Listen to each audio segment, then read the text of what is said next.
tugiye rero kwinjira mu ijambo ry'Imana. Tugiye kuganira ku kintu kivuga kugendana n'Imana. Kugendana n'Imana. Amen.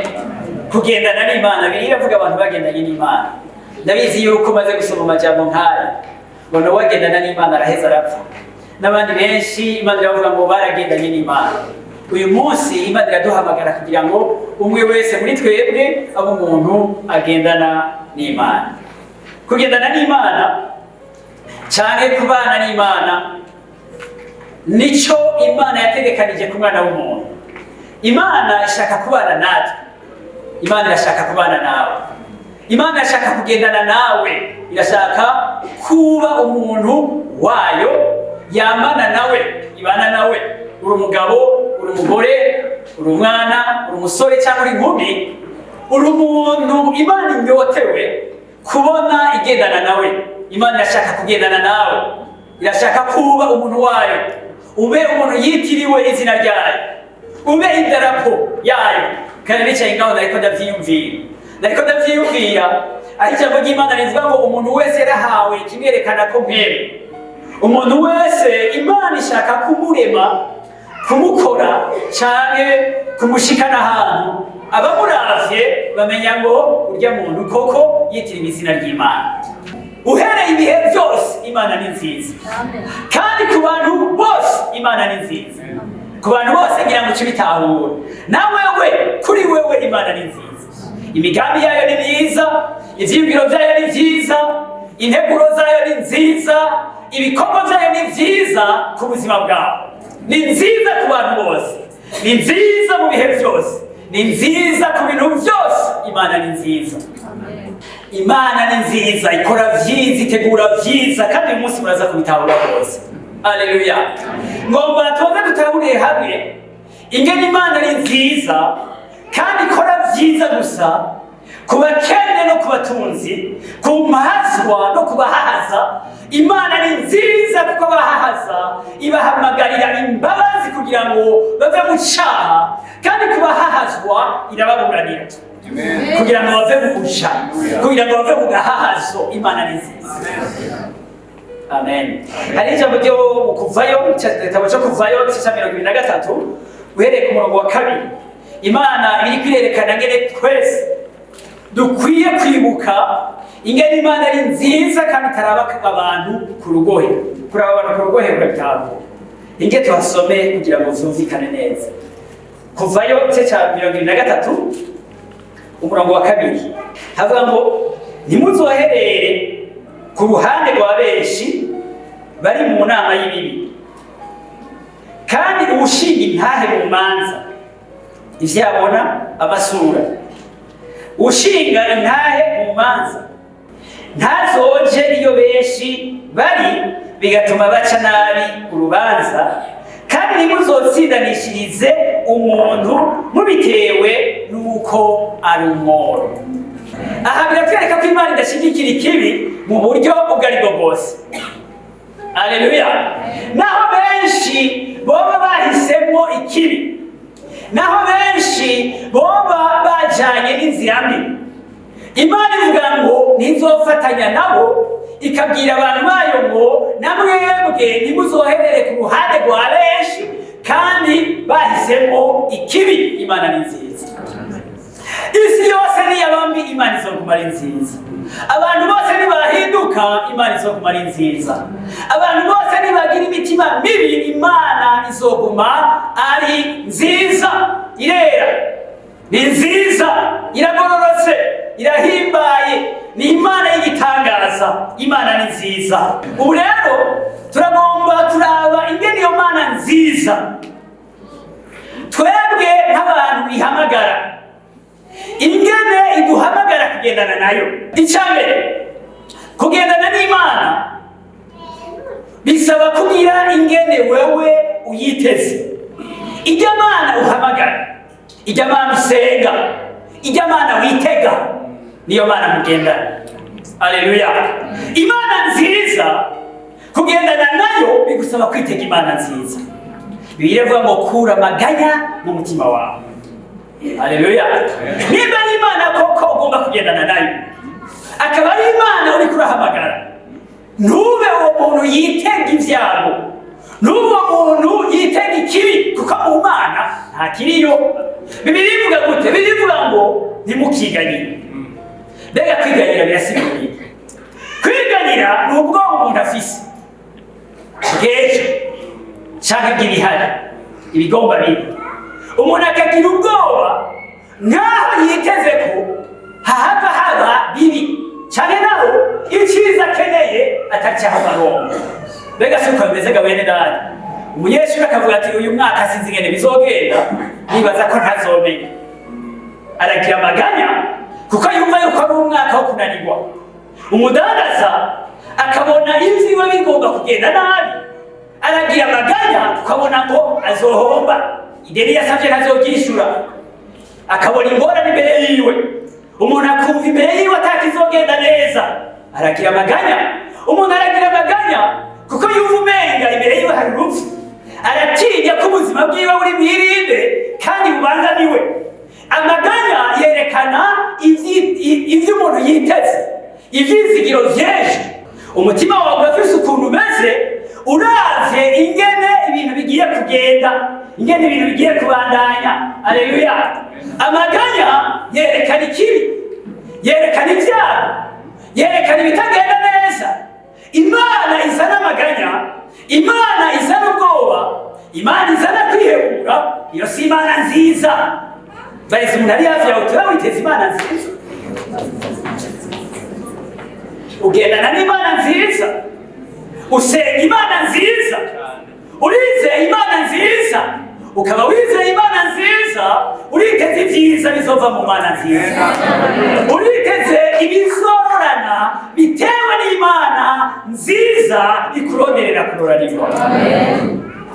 Abifilipi igice cya 4 duhere ku murongo wa 6 havuga ngo ntimugire icyo mugire gute, icyo mwiganyira, ariko muri vyose ivyo mugomba bimenyeshwe Imana mu gusenga no mu kwinginga bifatanije no gukenguruka. Ku murongo w'indwi, maze amahoro y'Imana aruta uko yomenywa n'umuntu wese azoteramira imitima yanyu n'ivyiyumviro vyanyu muri Kristo Yesu. Aleluya. Ndashaka yuko muri ibi wewe ubanza kwisuzuma. Ndabizi yuko usenga Imana se umwami wa Yesu Kristo. Mugabo birashoboka yuko udahora usuzuma ko ku mwanya ariyo muriko muragendana. Amaganya arakwereka ko atariyo iri kirakora mu mwanya kanaka. Ubwoba urakwereka ko ikibanza cyayo itagifise nk'uko bikwiye mu buzima bwawe. Ntimugire icyo mwiganyira. Aleluya. Kimwe ntukiganyire, amagara yawe ntuyiganyiremo. Iby'ubutunzi bwawe ntibigutera amaganya. Ibijyanye no kuroranirwa kwawe ntubiganyire, ntibigutera amaganya. Aleluya. Sinzi abantu twese twakoraniye hano ingene imitima yacu imerewe uyu munsi. Amaganya nabanje kugerageza gusigurira icyo ari cyo. Nubwo bwoba, nuko kwiyumva umenga ibintu bihava bigenda nabi, nuko kumva umenga havaho kunanirwa, nuko kumva umenga ubuzima bugiye kugenda nabi, ibintu ntibizoshoboka. Iyo siyo Mana twakurikiye, iyo ni yindi Mana mukanya ndayikubwira. Amen. Zero turashaka bene data. Aleluya. Iyo tuvugana kugendana n'Imana, wewe urerekana Imana ugendana nayo bitewe n'ingene umutima wawe umeze, bitewe n'ingene umutima wawe witeze, bitewe n'ingene umutima wawe uri kurabona ibintu ngene bigiye kugenda. Birerekana Imana wizigiye ko ariyo izobana nawe, ko ariyo izogushoboza. Niko ndavuga ngo Imana wizigiye, abantu basenga Imana nyinshi. Imana bisigura icyo kintu cyangwa uwo muntu ubuzima bwawe buhagaze ko azotuma bigenda neza cyangwa bigenda nabi. Imana rero irashobora kuba wewe ku giti cyawe, niyo ari wewe wizigiye inkomezi zawe, ukizigira ubwenge bwawe, ukizigira ubuhinga bwawe, ukizigira amayeri yawe, wewe uri imana yawe, uri ikigirwamana, ariko iyo mana wibereye wewe izoguheza amaganya. Iyo si imana nziza. Iyo mana izokugumiza mu bwoba, izokugumiza mu maganya, uzokwama wumva umuntu atoshobora, uzokwama urumva wananirwa, kuko iyo wizigiye si imana nziza kandi ntishobora byose. Ntimugire icyo mwiganyira, iyo niyo mana yacu. Amen. Haleluya. Ni nziza. Mbega uriteguye kugendana n'imana nziza? Uriteguye gusohora amaganya mu mutima wawe? Uriteguye gusohora ubwoba mu mutima wawe? Erega ubwoba ntuzobwirukana. Hariyo abantu bavuga ngo ubwoba ndakwirukanye mu izina rya Yesu. Ubwoba ntabwo uzobwirukana mu izina rya Yesu. Uzohindura imana ukurikira. Niba kurikira imana nziza izokuremesha. Amen. Uyu munsi ndigango ndakumenyesha imana nziza. Ukwiye guha ikibanza kikwiriye mu buzima bwawe, amaganya azohunga. Ubwami bw'Imana nubwo amahoro, ubwami bw'Imana nubwo umunezero, ubwami bw'Imana nubwo kugororoka. Imana yije ivyo bintu irabigarantisa mu buzima bwawe. Irabitangira garanti. Tijeni je mahoro yawe, ni jewe umunezero wawe, ni jewe kazoza kawe, ni jewe vyose ku bwawe. Ntutinye ndi kumwe nawe, ibihe byose ndi kumwe nawe. Nzokubera imana, nzokwizigama, nzogukingira, nzokurinda, nzokugwanirira. Naho uhura n'ibiteye ubwoba, nibaca mu muriro ntizoguturira, imbere zabo ntizizokubabura, kandi nibaca mu mazi ntazokurengera, kuko ndi kumwe nawe. N'igiki kigutera ubwoba? Mbere imana si uko ivuga. Niyo mana wize. Imana woca mu muriro ntushe, imana woca mu mazi ntagutware, wahura n'ibiteye ubwoba bikakuremesha, ngo naho nyene ndi kumwe nawe. Haleluya. Reka tuze muri Matayo 6:6 kugira ngo ubone neza ingene ushobora gusanga mu gihe kanaka utasenze imana nziza, ahubwo wasenze iyindi mana ariyo wakurikiye, ariyo wizigiye. Matayo 6:6 ku murongo wa 24. Tukiriko turaharondera imana twarayigishijwe mu buryo butandukanye. Abantu benshi batwigishiye imana y'imana ikunda guhana, iranga icyaha nivyo, kandi iranga icyaha. Mugabe yagiye kwanga icyaha, uciye mwongera ko yuko itumbereye guhana umunyabyaha, kandi aricyo cyonyine irimirije umunyabyaha, siyo. Imana iranga icyaha, mugabe irakunda guharira. Abantu bazokenera imbabazi, imana izobabarira. Imana irarira umunyabyaha kuko imurondera kugira ngo imuharire ibyaha vyiwe, kugira ngo ntapfe. Amen. Haleluya. Siyo mana rero ikurindiriye kuguhanira ibyaha, niyo mana iriko irakurondera mu cyaha kugira ngo ikubabarire, kugira ngo ikubohore ukiri icyaha cyawe. Kuko urukundo imana yakunze abari mwiza, nibwo rwatumye itanga umwana wayo kinege, kugira ngo umwizera wese ntapfe rubi, ariko hamwe ubugingo budashira. Haleluya. Muribuka ndakunda gufatanya imirongo 2:16 na 17. Amen. Kuko imana itatumye umwana wayo kugira ngo umunyabyaha ari ngaha ntiyumve ko imana iri kumucira urubanza, ahubwo imana iri kuramuhamagarira gukira. Haleluya. Nibyo ari umunsi w'urubanza. Umuntu yanga kwizera imana iharira ibyaha, umuntu yanga kwizera imana imuronderera imbabazi, nta kundi none yokira gute? Mugabo uyu munsi imana ntacyo itari kwirakora, imana ntacyo itari kwiragerageza, ntacyo itari kwirarondera kugira ngo umunyabyaha akire. Bikunda ko umunyabyaha apfa, ntigomba gucira urubanza umunyabyaha, igomba ko umunyabyaha akizwa. Haleluya. Kuko imana ni nziza. Ndagomba iki kintu tukivuge, umuntu wese imana ni nziza. Ugendana n'imana nziza, ubana n'imana nziza, witega imana nziza. Ku murongo wa 24 ndashitse, siza gusoma vyinshi, avuga ngo nta gusaba abami babiri, kuko yokwanga umwe agakunda uwundi, canke yoguma kuri umwe akagaya wa wundi. Ntimushobora gusaba imana n'itunga. Hariyo abantu batera ubwoba n'ubukene bushobora kubashikira, si uko bimeze? Amen. Hariyo abandi nabo baremeshejwe cyane n'uko itunga ryaje mu buzima bwabo, si uko bimeze ga bene data. Mugabo nagomba ndakubwiza ukuri, ibyo niba ari byo wishimikije, amaganya ntazova mu mutima wawe, kuko inyuma baca bavuga ngo nimwarondera ubwami bw'Imana no kugororoka kwayo. Ivyo vyose niho muzovyongera. Niwagira Imana izokubwira iti jewe inyoni zo mu kirere ndazigaburira. Amen. Amashurwe yo ku misozi ndayandika. None wakuri umwana wanje, ni gute wogira ukwizera guke ukaganyira ivyo uzorya, ukaganyira ivyo uzokwambara? Ngira Imana gusa zogarantisa ubuzima bwawe. Niryo sezerano ry'Imana. Ukeneye kumenya ko ari Imana nziza. Ngo nateruye mukiri bato, ngo ndacarimo, ngo nzobaheka, nzokomeza kubaheka, murinde musesa imvi ntibaheka, ngo ntizohagarika. Aleluya. Dawidi nawe muri Zaburi aravuga ngo kuva nkiri muto none raba ndashaje, sinigeze mbona umugororotsi yahebwe. Umugororotsi murazi wariwe. Benshi muri mwebwe bazi umugororotsi ko umuntu akora ibyiza. Nivyo, kuko umugororotsi urashobora gukora ibyiza.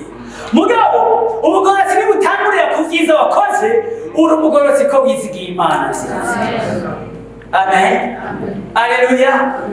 Kuko wihaye iyo Mana, kuko wayizeye ikakwemera. Kugororoka bisigura ngo ni ikibanza cyo kwemerwa washyizwemo n'Imana. Nico bisigura. Icyo nacyo giterwa no kwizera.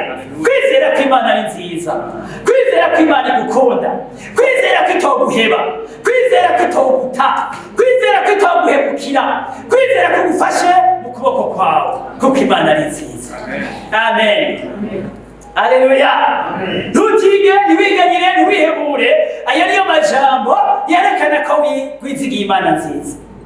Amen. Kwitagushikanya aho ugeze kugira ngo ukurekure.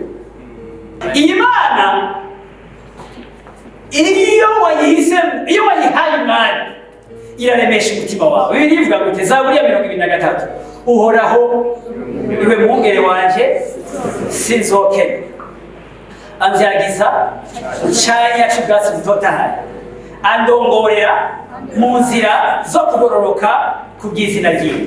Amen. Aleluya. Turashaka bene dada. Amen. Ntabwo cyamwonga gitutu cy'urupfu sinzogira gute? Sinzogira ikibi nti. N'abantu bangahe bashika mu bihe kanaka bikabatera gukekeranya niba Imana ikiri kumwe nabo cyangwa itari kumwe nabo. Sizogaye. N'abantu bangahe basenga bakagera ahantu bakavuga bati Mana uranyumva cyangwa ntunyumva? Imana ni nziza kugira ngo yumve gusenga kwawe. Imana ni nziza kugira ngo ibane nawe no mu bihe bikomeye. Imana ni nziza. Haleluya. Iraturemesha ikadutegura ngo Uhoraho niwe mwungere wanje. Si umwungere uwo ari we wese, si n'umucangero, ni nyene intama. Amen. Yesu avuga gutya. Yesu avuga ngo ababaye mu ntama zanje bose barumva ijwi ryanje, ariko hari ahandi agira ngo ikingira umwungere mwiza nuko nigura intama zanje bwite. Umucangero atari nyene intama, abonye ibingira rije arahunga agati intama, ibingira rikazisahura, kuko ari umucangero atari we nyene intama. Yesu ni we nyene intama. Yesu ni we nyene iyo ntama. Iyo ntama wewe, Yesu ni nyene. Haleluya. Haleluya. Kuyimenya ko ari nziza. Ndabizi ko byoroshye kuvuga ngo Mana ndazi kuri mwiza, mugabo ikizokwereka ko ariyo Mana wizeye, iyo Mana nziza, no mu mwanga w'igitutu cy'urupfu uzomenya ko itoguta, kuko urayizi ko ari Imana nziza. Aleluya. Biradutera intege mu nzira nyinshi ngo ntidukwiye no kwihebuzwa n'amarushwa. Bibiliya ivuga ngo y'akanya gato ngo arabahutse kubera iki? Ko twizigiye Imana nziza. Twizigiye Imana ibana natwe no mu marushwa, twizigiye Imana ibana natwe hagati mu ngwara. Si Imana dushyize mu vyago ivuga ngo gerageza ariko arengana ndagaruka tujyane. Ni Imana ibana natwe hagati mu vyago, ntizoguta mu bihe ivyo arivyo vyose. Igitabo c'Abaheburayo, amen, igice ca 6 umurongo wa igice ca 4 ku murongo wa 15. Si udashobora kubabarana natwe mu ntege nke zacu, yababajwe nk'uko natwe tubabazwa, ngo ariko nta cyaha yakoze. Hagati mu kubabara yaratsinze Satani, ngo nicyo gituma ashobora gutabara abababazwa ku bw'izina ryiwe. Amen. Bigusaba kwizigira iyo Mana yemera kubana nawe, ikagumana rwa rukundo bwa buntu, ntikurambirwe. bwira umuntu ari hafi yawe uti ntizokurangira. Amen. Izo nkuru urakeneye kuzimenya, ivyo bintu urakeneye kuvyiyubakamwo, urakeneye kuduga ku rugo rugeze rwo kwizera kugira ngo ntibizogushikire ngo ukekeranye Imana. Gukekeranya Imana bisigura ngo witahuye uko itari, watahuye ko atari Imana nziza, watahuye ko itobana nawe, watahuye ko hari ibihe yoguhemukira. Ntukayikekeranye, uyegere wizeye ko iriho, wizeye ko iri imbere yawe, wizeye ko iri kumwe nawe, wizeye ko iri muri wewe kandi ishobora guha impera ukwizera kwawe. Mbega wabuze impera yo kwizera urabitahura. Utangura wizigiye ugaheza warose icyo wari wizigiye. Kirya wizigiye hanyuma ukakironka ni impera yo kwizera. Uhora impera yo kwizera, uhora wizigiye bizoshika hanyuma ukabishikako, iyo ni impera yo kwizera. Uhora utangura uri mu ngorane, uri mu vyago, ukeneye, wabuze, hanyuma ukizigira Imana izoguha, hanyuma ukaronka, iyo ni impera yo kwizera. Aleluya! Ndakwifurije kwizera, ko kwizera kurahabwa impera. Kwizera ngo wegera Imana uzi ko iriho, ntuyikekeranye. Erega abantu bananirwa mu bihe bene ivyo, mu bihe amajwi yo gukekeranya aba yaguteye, ariko ijambo ry'Imana rirakuremesha, rirakubwira ngo Imana ni nziza. Ni nziza, ntuyikekeranye. Cyagihe utayumva ko iri iruhande yawe, cyagihe ibintu byose bikwereka yuko wahebwe, wibuke ko Imana ni nziza. Ntuzovyemere kuko Imana ni nziza, ntiyo guheba. Aleluya! Gumana ukwizera, izere ko iriho, izere ko iyi impera abayirondera. Amen. Ntugire amaganya mu mutima, icyo twacumvise. Amen. Nimba wizera Imana nziza, ntukwiye kugira amaganya mu mutima. Aleluya! Imana nziza itumara amaganya, ikatumara ubwoba. Nta kamaro kugira ubwoba, irihagije, ishoboye byose, izi byose, ibona hose, yaradutse mu bapfuye. Nigiki cyo yinanira? Aleluya! Itima y'Umwana wawe ikamutanga ku bwacu twese, izobura gute kutugabira byose muri we. Aleluya! Kandi ni mu ruhande rwacu, uwo turwanya ninde? Ntukiganyire, ariko kandi ntuyikekeranye. Amen. Munyemere turebe Itanguriro igice cya 16 ku murongo wa 13. Dusome no wa 14 avuga ngo Hagari yita izina Uhoraho, avuganye nawe ati uri indavyi. Murakumva ko kantu? Amen. Hagari yita izina Uhoraho, avuganye nawe ati uri indavyi. Mbega aha hantu koko nahaboneye iyimbona. Amen. Imana yitwa gute? Niwasenga urashobora kwibwira uti ndavyi, uti ndavyi. Haleluya. Haleluya. Amen. Turagora tuvugane mu gatoya iki cyanditswe, iri jambo turiho turasoma. Haleluya. Nicyo cyatumye iryo riba ryitwa iriba ry'Ahayi Royi, riri hagati y'Ikadeshi n'i Beteli. Reka tugombe tugeze ngaho. Iki gihe Hagari yarahunze, yari yatumitswe na Sara umugore wa Aburahamu. Nk'uko mubizi, uyu Hagari yari inshoreke ya Sara. Aburahamu yari yarakuye muri Egiputa, amuzana n'umukobwa. Hanyuma Sara harageze igihe arihebura, arabona ko isezerano ry'Imana rizogorana ko arishikamwo, abwira Aburahamu ati burya Uhoraho niba yarakubwiye ko uzoronka uruvyaro, si kuri jewe, kumbura ni kuri Hagari. Ndatanze uruhusha, mwiyegereze muryamane akuvyarire umwana. Aburahamu aravyumvira. Aburahamu yarasamara. Ntuzosamare nka Aburahamu. Aburahamu arasamara, yiyegereza Hagari, aryamana nawe, kandi rero ni igitangaza. Hewe acaravyara, acarasama inda. Ni ngorane ko twishimye n'ibiri ishobora kuva mu mwana. Amen. Turazira cyane. Aleluya. Umwana asama inda, Sara wa wundi nyene yamuzana ati nimuryamane, ndatanze uruhusha, uyu mwana niyavuka azoba uwiwanje kuko usanga uri inshoreke yanje.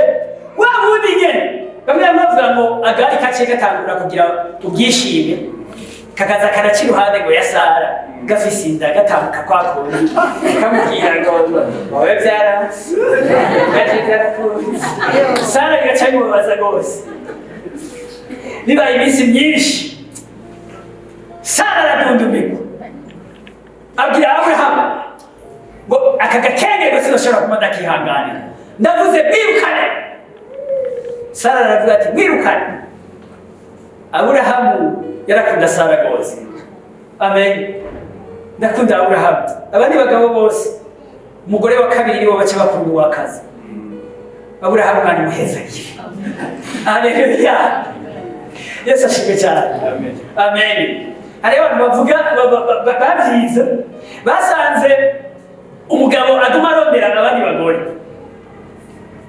uwa nyuma niwe akunda gusumba abandi so ageze nko kuri batanu rero batangiye gusaza muri bitabo hanyuma agashika akabura kuboragurika baca asubira kuri umwe wa mbere kuko mbona bahemukira umugore wa mbere barazi ko ari we w'urukundo n'igitangaza Imana idufashe amen uwa mbere iminsi yose azokwama ari we mugore amen ngo niwe aca aja kuguhambisha niwe aca akora ibindi byose kandi ari we utahaye byinshi Imana ihezagira abagore bawe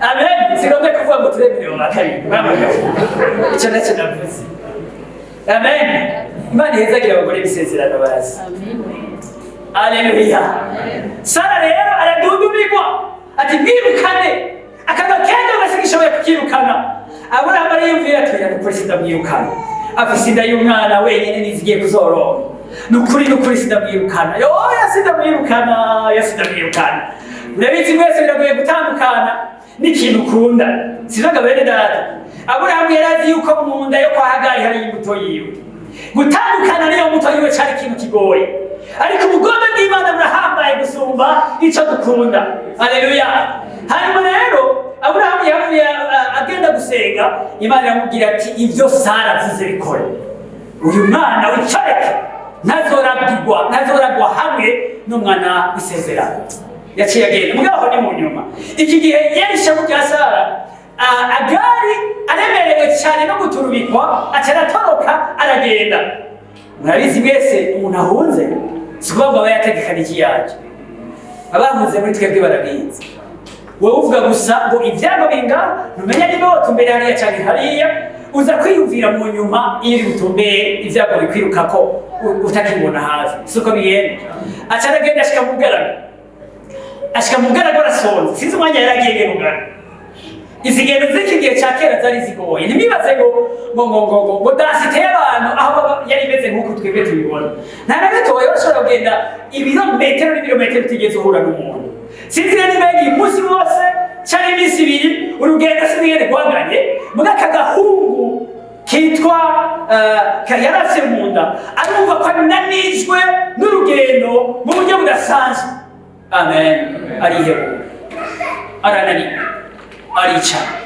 amen aho hantu rero niho umumarayika w'Imana yamusanze avugana nawe aramubwira ko azobana nawe aramubwira isezerano ko umwana afise mu nda aramubwira ko azobaho aramubwira asubire kwa Sara amwubahe yitware neza ariko azovyara kandi azobaho hagarara mu mutima aratangara ngo aca yita ngo n'indavyi amen Imana ni nziza uriko muravyumvaga bene data muntu uri ngaha nta ushobora gushika indavyi ngo amaso yiwe areke kukubona ndikubona gusa uzosome mu butumwa bwiza bibiliya ngo Yesu ariko aragenda ngo abone umuntu amutera ikigongo mu gifaransa bavuga ngo il fut ému de compassion ngo yuzura ikigongo agira ikigongwe kitamushoboza kurengana kuko abonye umuntu ari mu mubabaro kuko abonye umuntu ari mu ngorane rero nuvuga ngo Imana izokubona irengane Imana ni nziza haleluya turashaka bene data Hagari aca yita izina ntugikeneye kurita irindi zina ntugikeneye gusubira kuritora iri. Haleluya. Kuko iri zina niryo nega wakana ko atari ryo, ukaba wemeza ko Imana yabonye Hagari mu bihe atawundi yari kumubona, ukaba wemeza ko Imana yabonye umugore mu gahinga atawari kumuserukako, Hagari akavuga ati uri ndazi. Ibi nivyerekeye Hagari wenyene, ni izina ry'Imana, ni iki? Ni ndazi, niko imeze. Haleluya. Abari mu marushwa, abageze hano, abageze kure, irababona kandi irabatabara. Imana ni ndazi. Amen. Haleluya.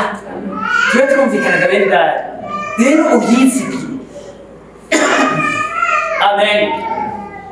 Mu ndwi iheze imodoka yaransaye, nari mvuye, twari tugiye i Bururi ikirere, tugeze ahantu hafi yo mu Butomangwa kubaza inzira ija mu Rutana, mu kanya gatoya imodoka iravunika ikintu. Iyo tuza kuba turi ahantu hari manga, nukuri nitwari kuvamo. Haleluya. Hanyuma nkiva mu modoka, kubera yuko numvise ikintu, urumva nyine imodoka yahagaze ntishobora kugenda. Amen. Niba mu modoka ubwo ye cadibuka indoto nari namye ndarota mu gitondo. Yesu ashimwe cyane. Amen. Turo turajanaga yego. Amen. Nandarose mbona ariko ndaharira n'umuntu, kandi hewe umuntu nzi. Ndamubwira nti wowe ngo tuzopfira muri accident. Ni sivyo. Ariko ndamukankamira rwose nari nkazi. Yesu ashimwe. Ni sivyo. Hanyuma mugabo nkivayo ntangura gusuzuma niba nasenze maze kurota canke nasenze maze kurota.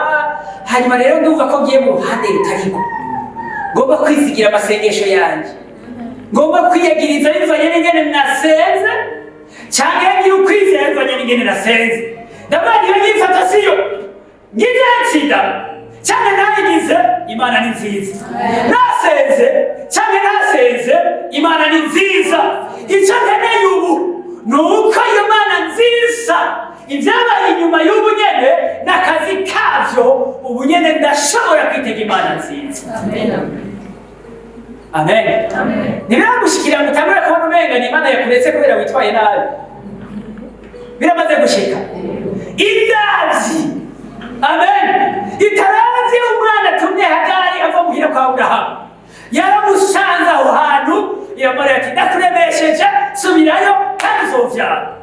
Ntibihagaze kuri wewe, wewe nturi Imana yawe, wewe ufise Imana nziza. Mbwira umuntu ari hafi yawe uti ufise Imana nziza. Haleluya. Urazi n'abantu iminsi yose ibibashikira batangura kuraba impamvu zitandukanye. Mwene data, Imana igomba ko yitega agakiza kayo.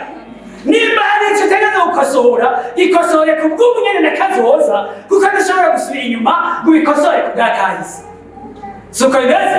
Icyo utakoze wari ukwiye kugikora, naco cyamaze kugira ingaruka mbi uyu munsi, ihane mugabo witega Imana nziza mutangurana uyu munsi ku bwa kazoza keza. Imana ni nziza. Amen. Haleluya. Haleluya.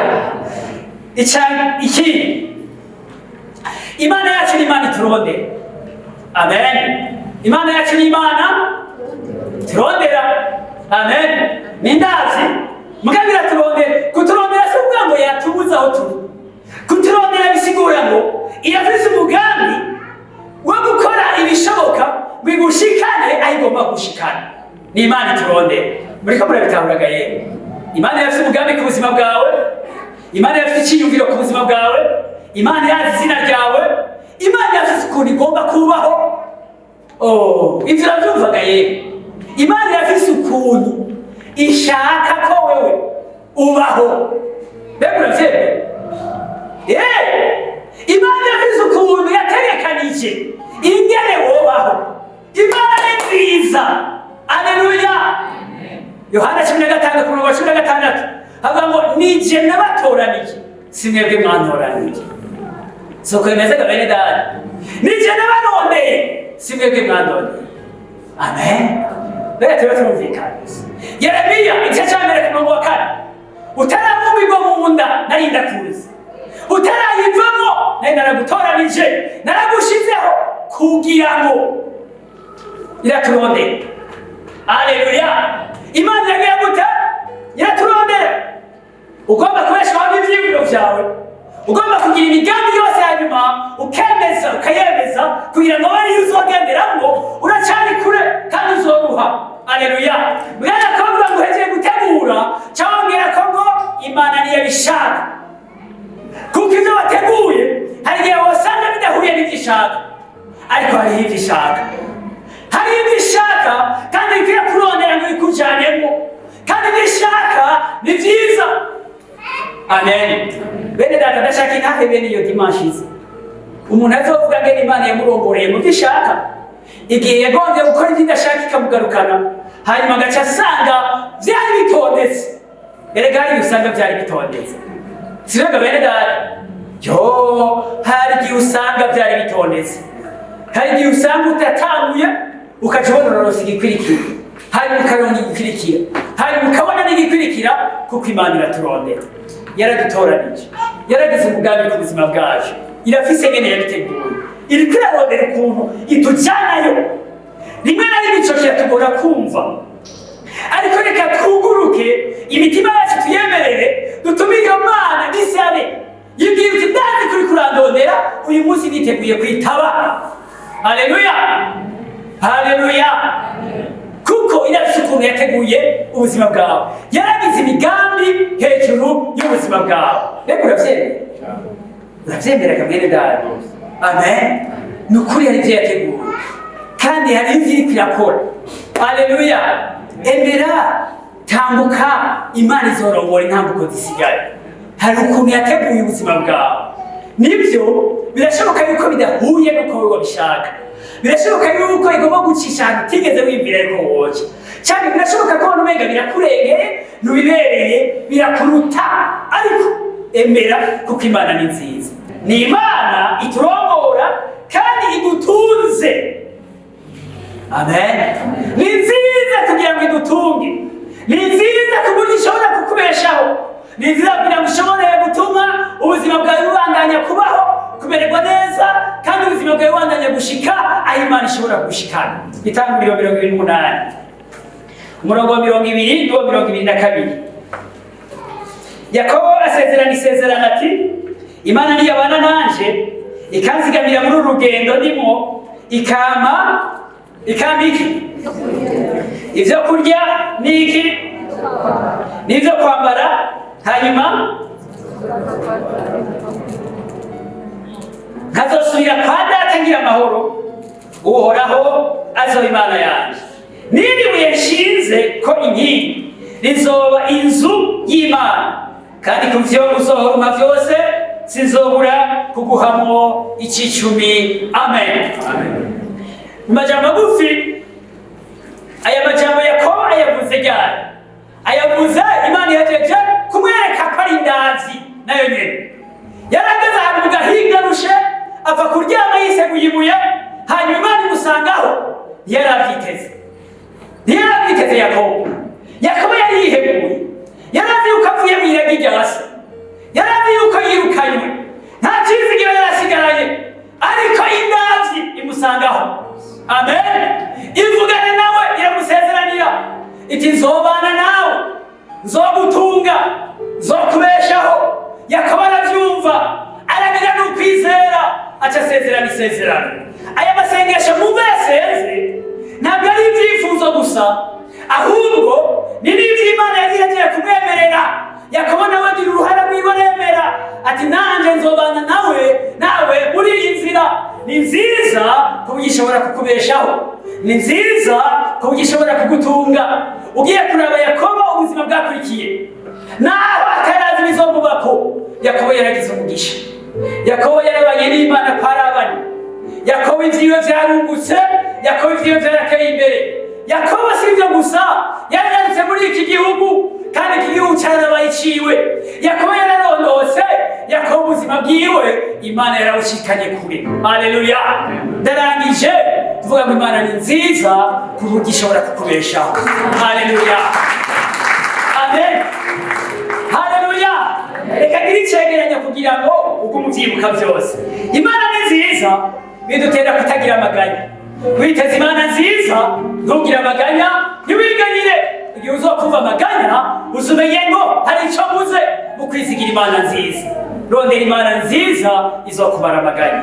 Ibisigaye byose amaganya ntazohera. Amen. Amafaranga ntazoguheza amaganya, inguvu zawe ntizoyaheza, kuroranirwa mu bintu ntacyo bizohindura. Imana izokubara amaganya yawe. Amen. Haleluya. Imana ni nziza ku buryo niba yizera Imana ntuzoyikekeranya.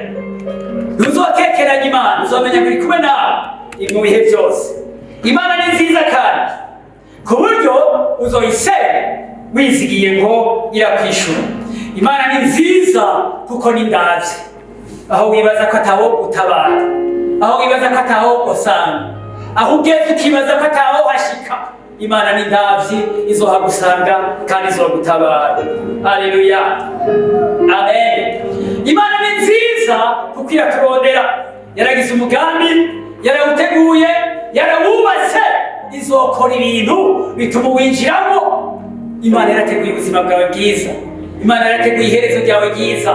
Imana yarateguye ingene uzobaho. Imana yarateguye ingene izokubeshaho, ingene izogutunga.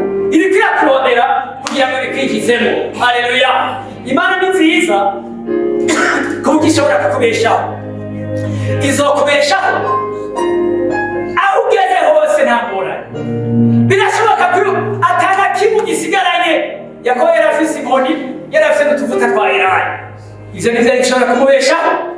Ariko Imana ni nziza ku buryo ugeze atana kimwe cizigira, atana kimwe gisigaranye, n'umuryango yawuvuyemo. Imana ni nziza, irihagije, irashobora kukubeshaho. Gusenga Imana nziza ikibazo ndakubaza, warahuye n'Imana nziza? Ubayeho ubuzima bw'umuntu afise Imana nziza?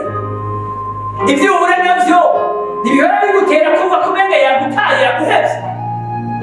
Ibigushikira ntuhora wibaza ngo ni Imana ibiguteje? Haleluya. Ariko uyu munsi uratahuye ko Imana ni nziza kandi uremeye ko Imana ni nziza. Ngomba niba uri uwo muntu wayikekeranije, hanyuma ukabura uwo muntu uhagaze ahantu wumva umenga yaguhevye, ukabura uwo muntu yuzuyemo amaganya n'ubwoba, ukabura uwo muntu wumva umenga ivyawe n'ivy'iwawe uzokwigerageza, ukaba ubayeho nk'imfuvyi itagira nkenewe. Uyu munsi ukaba utahuye ko Imana ni nziza, tugiye gusenga kandi ukaba ugomba guhaguruke dusengere hamwe kugira ngo Imana ikugendere, ikwishuye nk'Imana nziza ikora igikorwa cyayo mu mutima wawe. Uhagaze ku maguru yawe tugomba dusenga. Haleluya. Haleluya. Oh, haleluya.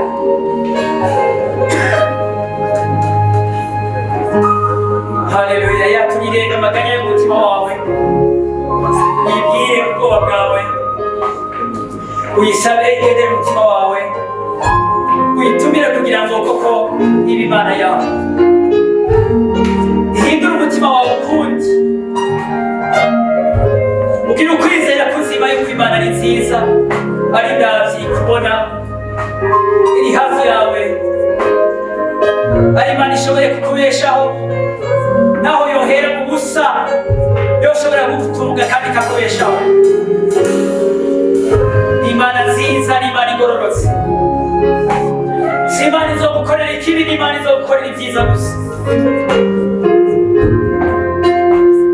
Haleluya. Datagendera imitima yacu, twizeze kuri Imana nziza ku buzima bwacu, twizeze kuri ku ruhande rwacu tudakwiye gutinya. Turatumiye impemu yera kugira ngo avugishe ubugingo bwacu, avugishe impemu yacu, avugishe imitima yacu. Ndasenze guherekeza ijambo ryawe n'ibimenyetso n'ibitangaza. Uyu munsi Mana udukoreko, utugendere, uduhezagire, utwubake. Nitwongere kugukekeranya ukundi, tuguhishurirwe nk'Imana nziza, tugusenge tutagukekeranya. Ukekeranya meze n'ugupfunda, usimbagurizwa, ngo umuntu yareke kwibwira ko aricyo azoronka ku Mwami Imana. Reka twizere Imana, twizigiye Imana nziza, Imana idukunda, Imana itwaye, Imana